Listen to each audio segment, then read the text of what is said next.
Bonsoir à tous. L'invité de l'entretien du jour fait partie de ces jeunes leaders africains qui ont très tôt compris que pour réussir sur le continent, il fallait prendre des risques et le chemin de l'auto-entrepreneuriat. 20 ans après ses débuts, il dirige désormais un groupe, le groupe Serco, qui est un réseau florissant d'instituts d'enseignement supérieur privés en Afrique. Alain Kapochichi, bonsoir. Bonsoir. Merci d'avoir accepté notre invitation. Vous êtes le président donc, du groupe Serco. Comment pouvons-nous présenter très brièvement Serco à nos téléspectateurs? Merci beaucoup. Serco, c'est un groupe universitaire. Nous avons commencé à nos débuts par les collèges. Aujourd'hui, Serco est à la fois dans l'éducation. On a une usine de fabrication d'ordinateurs portables, de tablettes en Côte d'Ivoire. Et nous sommes installés au Bénin, au Burkina, en Côte d'Ivoire, au Mali, en France et puis en Chine. Donc aujourd'hui, le groupe a vraiment l'ambition d'être un leader dans le domaine de l'éducation, mais aussi des télécommunications. Je disais que cela fait quoi, 20 ans, 1998, que vous vous êtes lancé dans cette aventure. Avec le recul, je sais que votre groupe est florissant, donc on va parler des difficultés. Avec le recul, quelles ont été les difficultés auxquelles vous avez été confrontés avant d'arriver à ce groupe aujourd'hui qui est tentaculaire? La difficulté, c'est que, vous savez, dans un environnement aussi complexe comme l'Afrique, c'est toujours difficile pour un jeune d'oser, même sans diplôme après, de dire je veux entreprendre. Et après, avoir la confiance des uns et des autres pour pouvoir bâtir et mettre en œuvre sa vision, c'est ça, en tout cas, la situation la plus complexe. Et je crois qu'avec du recul, je sens qu'il faut de plus en plus aujourd'hui que les parents fassent confiance à leurs enfants, de leur capacité à réinventer un modèle qui ne soit pas forcément en accord avec il faut étudier d'abord et entreprendre ensuite. Donc je crois que nous nous focalisons beaucoup sur des modèles où il faut d'abord étudier, ensuite on va entreprendre, et on voit que ça ne marche pas. Les plus grands de ce monde, vous allez prendre Bill Gates, Mark Zuckerberg, Steve Jobs et autres et tout, c'est au moment où ils étaient à l'école qu'ils ont entrepris. Et je crois que mon modèle, moi, a été ça, c'est-à-dire se construire. Une entreprise répond à des besoins et il faut les observer et apporter des solutions. Et c'est ce que j'ai fait. Je n'ai pas été compris au départ, mais aujourd'hui, je crois que tous mes parents sont plutôt fiers. Ce que ne savent pas nos téléspectateurs, c'est que vous êtes aussi auteur, auteur de plusieurs livres, dont le premier, le titre était « Réussir à 25 ans ». C'est une presque autobiographie où vous racontez votre parcours dans ce livre-là. Le titre, c'est « Réussir à 25 ans », un exemple africain. Est-ce qu'aujourd'hui, des jeunes, vous avez des témoignages de jeunes qui ont lu votre livre, par exemple, et qui vous ont croisé lors des séminaires d'un colloque et qui sont venus témoigner en disant « Vous savez, j'ai lu votre livre, ça m'a inspiré et aujourd'hui, je suis aussi auto-entrepreneur ». Très heureux. Bon, le livre a été vendu à plus de 10 000 exemplaires aujourd'hui. C'est vraiment, il y en a qui l'ont écouté, il y en a qui l'ont lu. Et c'était le message que je voulais transmettre. Vous savez, lorsqu'en 2005, j'avais été élu parmi les 10 jeunes les plus remarquables du monde, tout mon objectif était comment faire pour transmettre, comment faire pour que d'autres jeunes puissent, pourquoi pas, en regardant cette image-là, dire on peut parfois être désespéré et se dire est-ce que je lâche tout? Mais il ne faut jamais désespérer et prendre la route du désert. Il faut savoir que notre continent a tout ce qu'il faut pour pouvoir donner la chance à ces jeunes et c'est à nous de nous prendre en charge. Et je crois que c'est le message fort que j'ai passé dans le livre. Comment fait-on sur un continent où vous n'avez pas forcément de quoi manger, vous n'êtes pas soutenu? Comment fait-on pour se dire « je vais entreprendre » alors que vous n'avez même pas de quoi manger? Comment pouvez-vous financer une entreprise? Voilà, l'erreur que les jeunes font souvent, en fait, c'est qu'ils se disent « il faut que j'ai de l'argent, il faut que j'ai une belle situation avant d'entreprendre ». Quand vous prenez Mark Zuckerberg, Steve Jobs, c'est des gens qui, dans un contexte, effectivement, ils avaient le minimum. Mais l'entrepreneur naît à partir des problèmes, naît à partir d'une idée de résolution de problèmes donc à des communautés. Et l'Afrique a beaucoup de problèmes. Et c'est là, normalement, qu'on doit avoir beaucoup d'entrepreneurs. Moi, j'ai le sentiment, et quand je prends mon exemple personnel, je n'avais pas de parents qui étaient aisés, je n'avais pas non plus un contexte. Lorsque j'ai décidé d'entreprendre, mes parents m'ont mis dehors. Et je crois que c'est ce message-là qu'il faut donner aux jeunes. Leur dire, l'Afrique, nous avons les matières premières, nous avons des capacités. Et il faut qu'aujourd'hui, ils arrivent à répondre à ces besoins-là. Et donc, ce n'est pas une affaire d'argent. L'argent n'a pas d'idée, je le dis dans le livre, seules les idées font de l'argent. Oui. Et donc, il faut qu'ils puissent savoir que ce qui est important, c'est une bonne idée qui répond à des besoins et maintenant s'organiser du moins pour pouvoir saisir l'opportunité de la mettre en œuvre. Si je comprends bien ce que vous m'expliquez, vous dites c'est trop facile de s'asseoir pour dire je n'ai pas 10 millions pour mettre dans une entreprise. Si par contre tu passes 3 mois à sillonner, je prends un exemple que vous connaissez puisque vous venez du Bénin, le marché d'Antokpa, et qu'au bout des 3 mois, par exemple, c'est le plus grand marché international de l'Afrique de l'Ouest, pour ceux qui ne le savent pas, vous décelez un problème et que vous trouvez l'idée pour régler le problème, vous devenez millionnaire. Absolument. C'est-à-dire qu'aujourd'hui, il faut faire l'image. Il faut partir, effectivement, soit des besoins. Et un bon entrepreneur, la seule chose et le seul outil qu'il a, c'est ses yeux pour observer, pour écouter, en même temps avec ses oreilles et sentir les opportunités venir. Et une opportunité, c'est quoi? C'est une différence qui est faite entre quand est-on une situation idéale, c'est-à-dire que j'ai vu qu'il y a une situation, donc quelque chose qui doit être normal et quelque chose qui est anormal parce qu'il y a un écart qui existe entre ce que j'ai observé et ce que ça doit être de façon idéale. Et là, à partir de ce moment, je dis il y a un problème. Et je tente maintenant en tant qu'entrepreneur de résoudre ce problème-là. J'ai vu des tomates pourries, j'ai vu une situation de moins qui n'est pas confortable. Et moi, en tant qu'entrepreneur, je vois qu'il y a beaucoup de personnes qui sont dans ce besoin-là. Et je tente en fait d'y répondre parce que je dois être engagé. Et donc, à partir de cet instant-là, il faut effectivement dire comment je trouve donc les moyens pour répondre à ce besoin-là. Et les jeunes mettent souvent en avant le fait qu'ils n'ont pas les moyens, alors que normalement une bonne idée doit également mobiliser les ressources en fait. Parce qu'ils pensent d'abord à la secrétaire, à la 4x4 qu'il faut conduire et le bureau avant de penser au contenu. Voilà. Il y a aussi l'image qu'on fait souvent en fait de ce que il faut tout avoir d'un seul coup. Il faut savoir qu'un entrepreneur se construit. Il va pas à pas, comme vous l'avez dit, donc étape par étape, et après il finit par développer son réseau. Du coup, c'est une mauvaise idée pour nos jeunes qui partent massivement d'Afrique à la recherche d'un Eldorado au prix de leur vie, parfois dans la Méditerranée. Absolument. C'est-à-dire qu'aujourd'hui, quand je prends les jeunes pour démarrer une entreprise, c'est que je l'ai démarré à 0 francs. Mais quand je prends l'exemple des jeunes, aujourd'hui, ils payent 5 000 euros, 10 000 euros parfois pour aller mourir eux-mêmes, s'offrir, alors que cet argent-là, ils peuvent le prendre pour pouvoir donc investir dans leur pays en fait et se développer et devenir un grand entrepreneur. L'autre image qu'on doit avoir, c'est que nos universités, qui les forment, en fait, les forment pour, non pas être des entrepreneurs, on les forme justement pour, quand ils servi, pour connaître des choses qui ne sont pas forcément utiles, du moins pour la communauté. Ce que les téléspectateurs doivent savoir, c'est que vous avez été missionné par le CAMES. Le CAMES, c'est le Conseil africain malgache pour l'enseignement supérieur, pour monographier pendant très longtemps l'enseignement supérieur en Afrique. Et donc, vous connaissez très bien la problématique de l'enseignement supérieur en Afrique. Comment va-t-il cet enseignement supérieur? Je pense que de mieux en mieux, je pense qu'aujourd'hui, il y a une vision. On sent qu'au niveau du Conseil des ministres de l'enseignement supérieur, au niveau du CAMES, il y a un nouveau leadership avec le secrétaire général du CAMES. On sent également que de plus en plus dans des pays, de bons pays, des pays comme le Sénégal, par exemple, il y a une belle vision en fait, de l'enseignement supérieur qui se met en œuvre. Et ça, c'est une très bonne chose. Globalement, moi, je suis inquiet. Je suis inquiet parce que l'Afrique, en fait, vit les 50 prochaines années une situation très délicate. C'est-à-dire que nous avons aujourd'hui une population jeune dont la moyenne d'âge de la population active, qui est celle qui a 15-59 ans, elle représente 60-65% de la population. Et c'est une tendance, en fait, qui va se poursuivre jusqu'en 2100.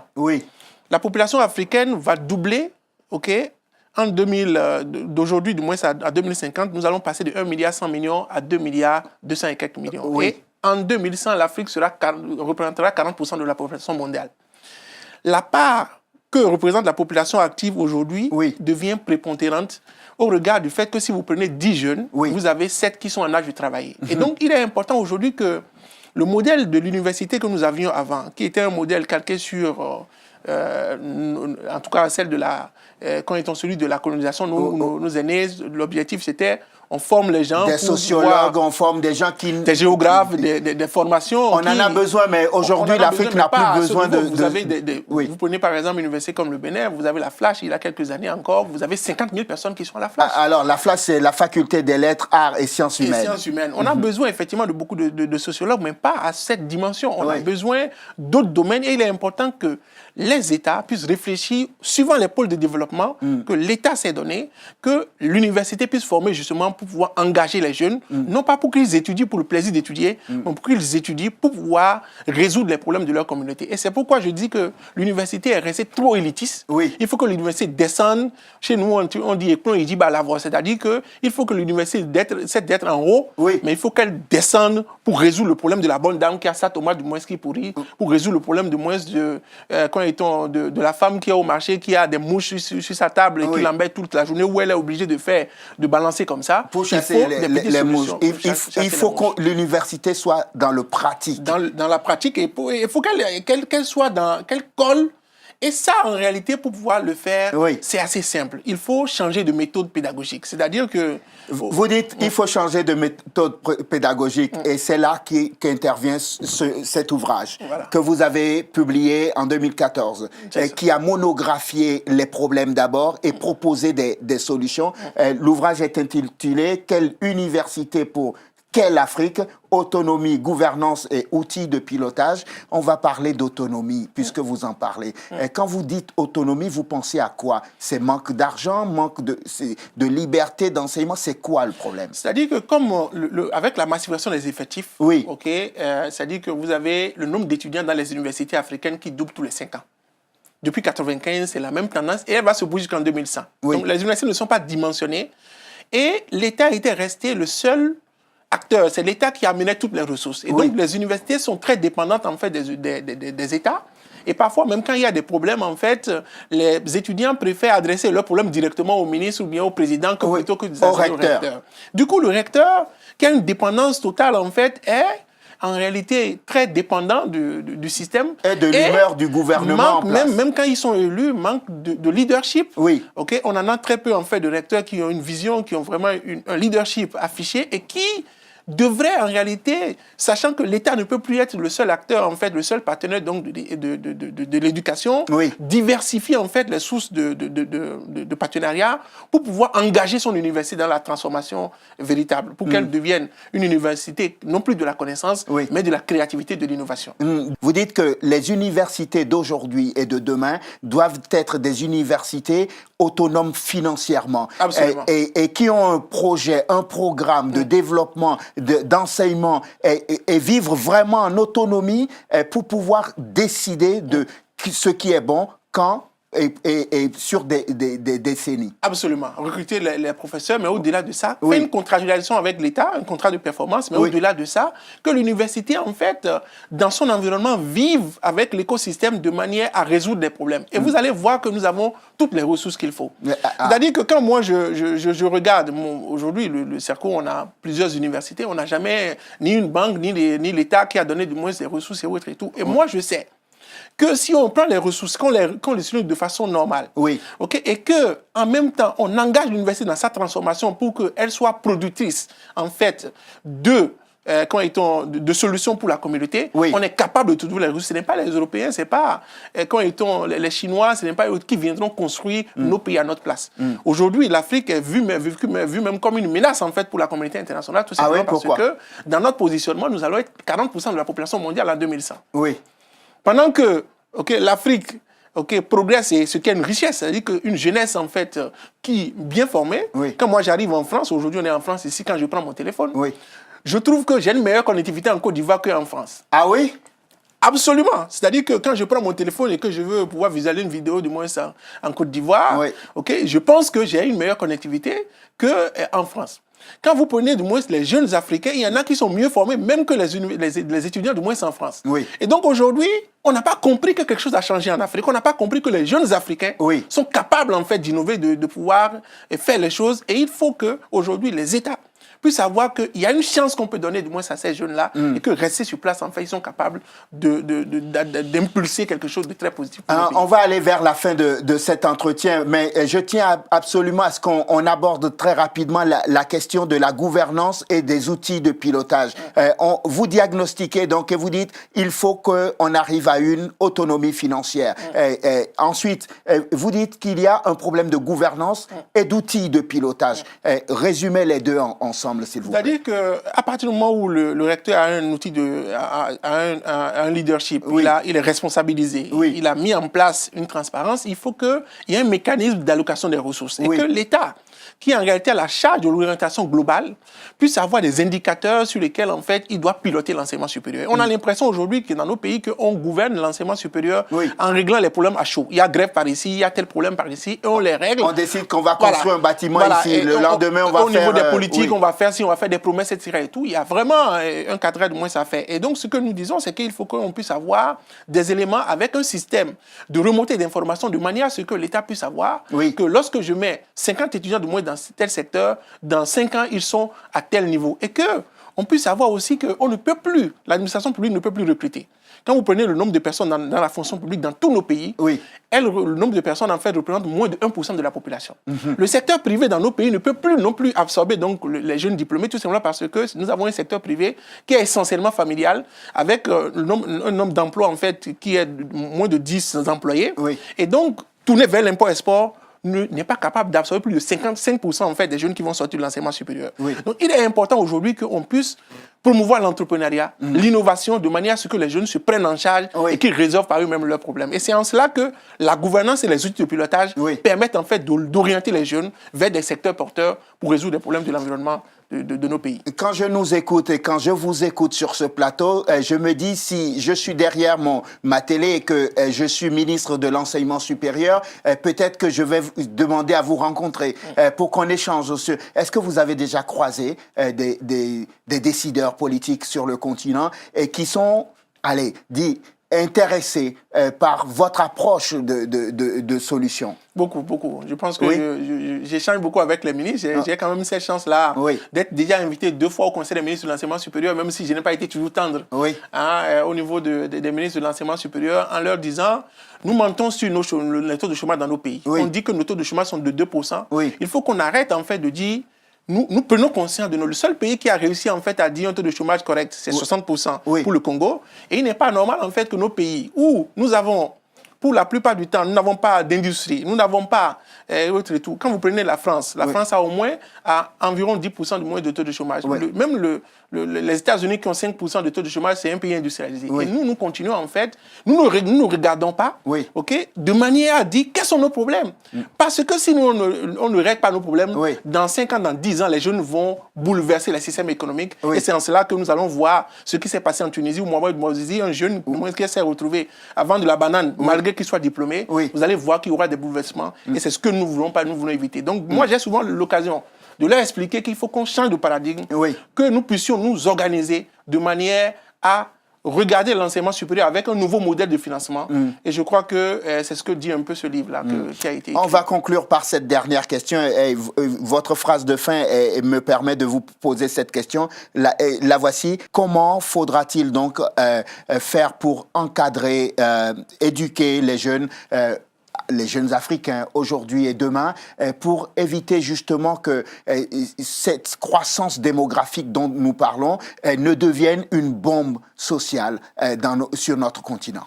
Il faut une bonne orientation au niveau de l'État, une politique, du moins avec des orientations claires qui soient déclinées.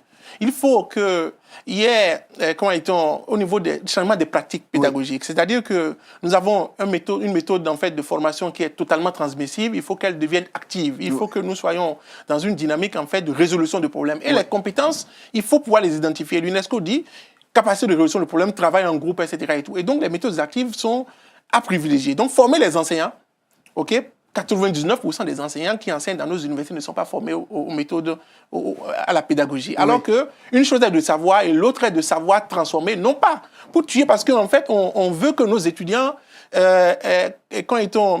on leur fait des cours et 24 heures après, on ne sait pas. Les étudiants ont démontré qu'ils oublient 90% de ce qu'on leur a appris, ils ne retiennent que 5% de ce qu'on leur a appris 24 heures après. Et donc, il est important aujourd'hui qu'on privilégie donc les méthodes qui permettent que l'étudiant garde le maximum de choses qu'on lui a données et qu'on le connecte du moins à la communauté. Ça, c'est la première chose. Et dans une situation de résolution de problème, travaille en groupe pour qu'il puisse se prendre en charge, parce que ce n'est pas une fois qu'il a eu son diplôme, en fait, qu'il va se prendre en charge, c'est pendant sa formation qu'il doit être dans cette logique-là de résolution de problème. Deuxième chose, il faut que les étudiants eux-mêmes puissent avoir des projets professionnels et personnels. Qu'ils puissent savoir qu'apprendre, c'est important, connaître c'est important, mais pouvoir créer aussi, ça l'est plus. Vous savez que quand on prend les objectifs pédagogiques, vous avez connaître, vous avez la compréhension, vous avez également l'application de ce que vous avez appris, vous avez l'analyse, vous avez la synthèse et puis la création. La création est en haut. Mais dans la plupart de nos universités, tous les objectifs pédagogiques privilégient ce qui est en bas, connaître. Il s'agit en fait de pouvoir connaître pour reproduire les procédures, alors que nous devons pouvoir utiliser la connaissance pour pouvoir créer des choses moins dans notre au final. Voilà. Et donc ça, c'est le challenge que l'université doit pouvoir avoir. Qu'elle s'ouvre du moins à cette communauté-là pour qu'ensemble, l'université doit aujourd'hui porter par tout le monde. Il n'est pas normal qu'une université existe dans une communauté où les gens vendent de la tomate, que la tomate pourrisse et que les gens disent qu'ils sont des docteurs en agronomie et qu'ils ne puissent pas régler au moins les problèmes de la conservation du moins qui se posent. Donc il faut que l'université s'ouvre pour pouvoir résoudre ça. Et donc après, il faut pouvoir effectivement donner la possibilité aux jeunes de s'exprimer. Que les entrepreneurs soient mis en avant de manière à ce que nous puissions être dans une logique donc, que nous prenons en charge, que l'innovation, parce que c'est aussi important. Vous savez, l'Afrique a tout ce qu'il faut pour pouvoir exporter du moins même des ressources. Quand nous décidons de transformer nos outils donc, dans nos pays, aujourd'hui, il y a des machines, il y a un ensemble de choses du moins qui existent qui permettent en fait d'opérer cette transformation. Et donc, moi, j'ai foi que c'est vrai que l'objectif, c'est de faire violence, d'interpeller du moins nos gouvernants pour que nous puissions donc changer ça. Mais une fois que nous l'aurons compris, nous allons voir qu'aller au développement, que les autres n'ont pas été plus intelligents que nous.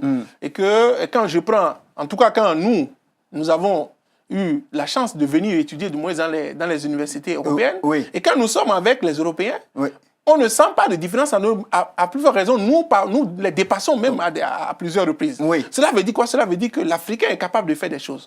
Maintenant, il faut que ceux qui sont sur place et qui contribuent du moins à faire ça, qu'il n'y ait pas en fait une élite qui absorbe l'ensemble en fait donc des ressources et qu'on laisse les jeunes en fait mettre en œuvre en fait leurs idées, vous verrez donc les résultats. En somme, un changement de paradigme entièrement pour pouvoir et de prise de conscience des potentiels et des capacités. Merci infiniment. Alain Kapochichi, merci. Président du groupe CERCO, un réseau, je le disais tout à l'heure, florissant d'instituts d'enseignement supérieur privé en Afrique, auteur de plusieurs ouvrages. Je rappelle juste le dernier que j'ai sur le plateau. Le voici le dernier, c'est aux éditions Courbevoie, quelle université pour quelle Afrique, autonomie, gouvernance et outils de pilotage. Merci infiniment d'être venu dans l'entretien du jour. Merci à vous de nous avoir suivis. Je vous souhaite de passer une excellente suite de programmes, évidemment sur Télésud. On se retrouve demain pour un nouveau numéro de l'entretien du jour. D'ici là, portez-vous bien. À demain.